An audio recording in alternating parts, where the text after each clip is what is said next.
Bonjour et bienvenue dans mon journal de lecture. Aujourd'hui, je vais lire un ou deux extraits d'un livre qui s'intitule Terrain glissant de François Bon. François Bon, c'est un peu grâce à lui ou à cause de lui que je fais ces vidéos. C'est lui-même un auteur de livres tout à fait passionnant comme celui-là, mais aussi quelqu'un qui, aujourd'hui, écrit, même si le terme écrire est peut-être ici ambigu, écrit l'essentiel de son œuvre face à une caméra. Et cette idée de proférer le langage à sa naissance, c'est-à-dire le langage oral, improvisé, la lecture aussi, il fait souvent des lectures d'œuvres qui le marquent. Il y avait une série, je ne sais pas si elle est encore en cours, où il lisait pendant 30 minutes un livre, un extrait d'un livre qui le marquait, et puis il commentait un peu ce qu'il ressentait, ou ce qu'il pensait, ou comment c'était fait. Alors je ne vais pas faire le même exercice que François Bon en lisant son livre, Terrain glissant, mais j'avais envie, oui, de moi aussi un peu lire des extraits de François Bon. Et Terrain glissant, c'est un livre qui, au départ, ne s'appelait pas Terrain glissant, ou qui peut-être, au départ, s'appelait Terrain glissant, mais l'éditeur, Jérôme Lindon, aux éditions de Minuit, en 1985, avait proposé comme titre Limite, plutôt que Terrain glissant. Et François Bon l'a repris, ce livre-là, l'a recopié bien des années après, en 2012, enfin de 2012 à 2015, mise en ligne ensuite sur le site Tire Livre, et puis en 2021, ça a donné ce livre-là aux éditions Tire Livre, donc les éditions de François Bon, et plus aux éditions de Minuit, avec en plus des chapitres du livre de 1985, ce que François Bon appelle un feuilleton, ou plus précisément limite et commentaire de limite. Je lis un peu au hasard l'un de ces feuilletons, l'un des passages écrits beaucoup plus tard, à la relecture de son propre livre, qui donne des éléments de contexte, qui donne des éléments de comment ça s'est écrit. Feuilleton 5, limite et commentaire de limite. Commentaire pas beaucoup. En recopiant, sentiment que le récit s'est installé, qu'il faut veiller à l'avance, qu'il n'y ait pas d'éléments qui parasitent ou gênent la scansion narrative. Un certain plaisir à ça. Et probablement que la mise en parallèle délibérée avec croisement de vocabulaire du concert et du match de foot sert à les affirmer comme métaphore du récit même. Donc, voilà un peu ce que fait François Bon dans ses commentaires, qui nous permettent d'avoir une lecture éclairée du livre que, personnellement, je n'avais pas lu dans sa version de 1985, mais que je découvre en lisant ce livre-là. Je n'avais pas lu non plus les versions mises en ligne il y a quelques années. Et alors, qu'est-ce que c'est que ce livre-là? Là aussi, je ne vais pas en faire des commentaires et des explications alambiquées et forcément peu précises. François Bon lui-même en a fait un peu partout. Je mettrai des liens sur l'immense production sur le net de François Bon, mais on a quatre personnages qui tournent un peu autour du même milieu, qui tournent un peu autour de la même femme, et qui chacun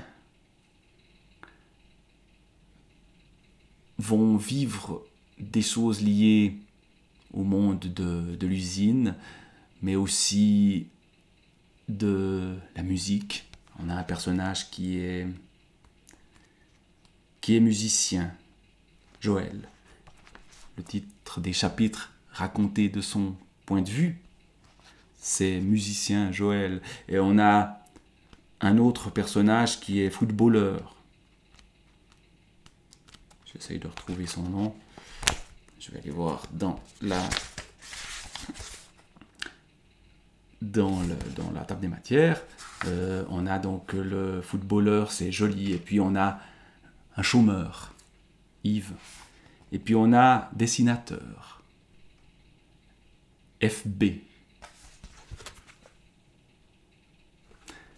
Dans la version de 1985, il avait un autre nom. Il y a un personnage qui s'appelle souvent Alain. C'est peut-être ça. Je ne vais même pas aller contrôler tout ça. Et donc, on a une narrativité qui se construit par les monologues de ces différents personnages.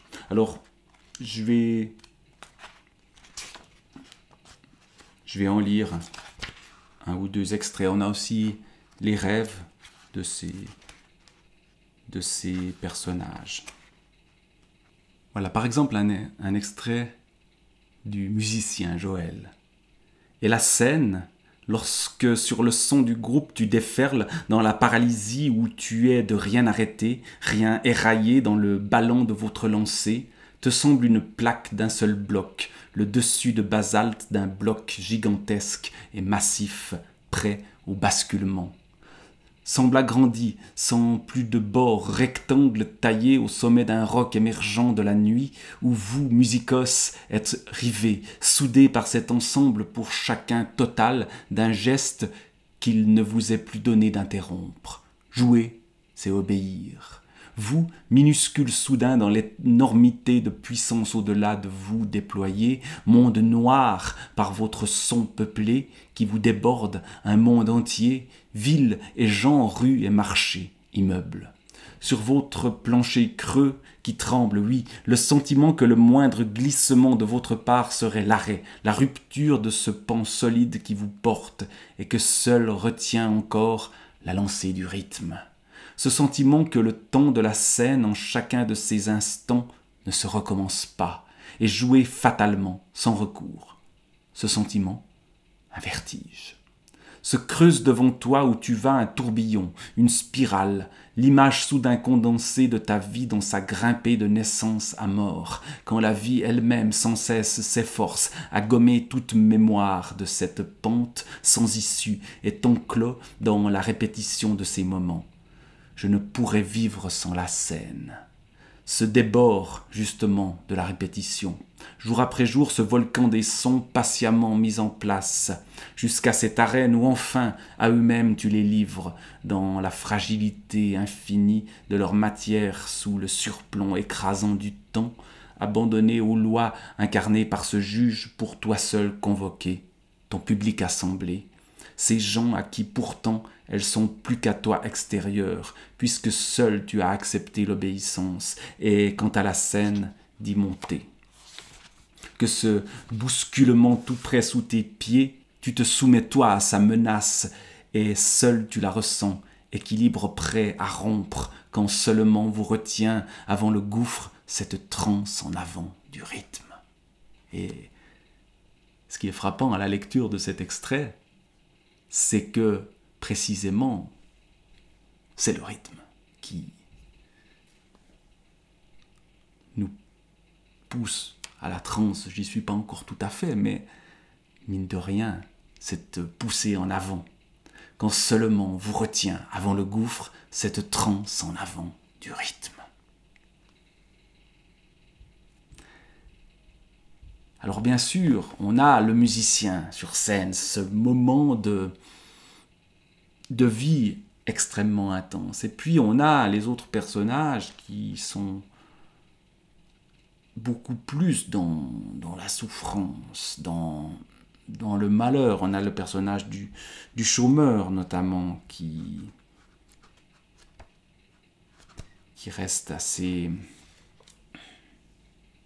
coincé dans son malheur, ou dans sa piaule, dans sa tête aussi. Chômeur, Yves. La gamberge, tu vis avec et ça tourne à vide, tu radotes. Pourtant arrête, ça il reste quoi? Tu t'enfonces. Cette manière de se tutoyer.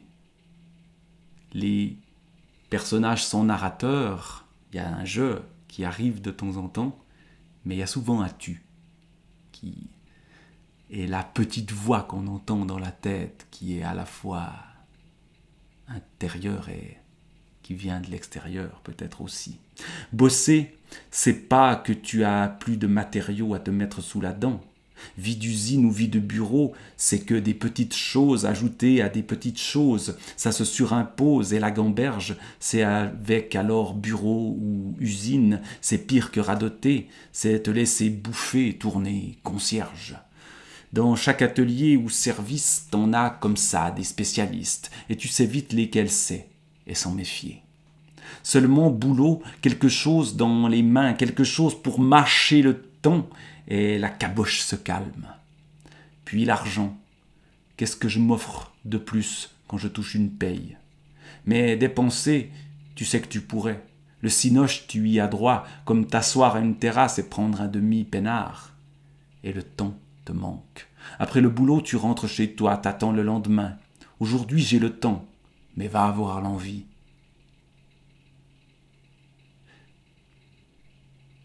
Pourtant, le chômage, essaye de rester coincé dans une piaule. Pour attendre quoi? Tu n'as rien à attendre. Tu deviens comme une harpe de fer dont la moindre vibration te met l'intérieur à vif. Et parce que dehors, dans leur monde monnayé sans clairière, tu es ballotté sans pouvoir te poser. On ne passe pas sa vie dans les squares et les galeries. Ça tourne à vide, c'est le plein du temps. J'ai mangé. Vous voyez, le jeu, il arrive seulement là, dans ce chapitre. Avant, on a le tu. J'ai mangé. C'est Joël qui a payé. Joël, une fois de plus, soi-disant là par hasard. Rare que je vienne en ville un jeudi soir.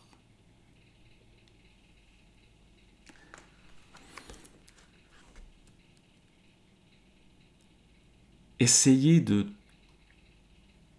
créer, de recréer la parole intérieure de ces personnages. Voilà sans doute ce qu'a cherché à faire François Bon dans ce livre qui nous met directement au contact avec les mots quand ils naissent.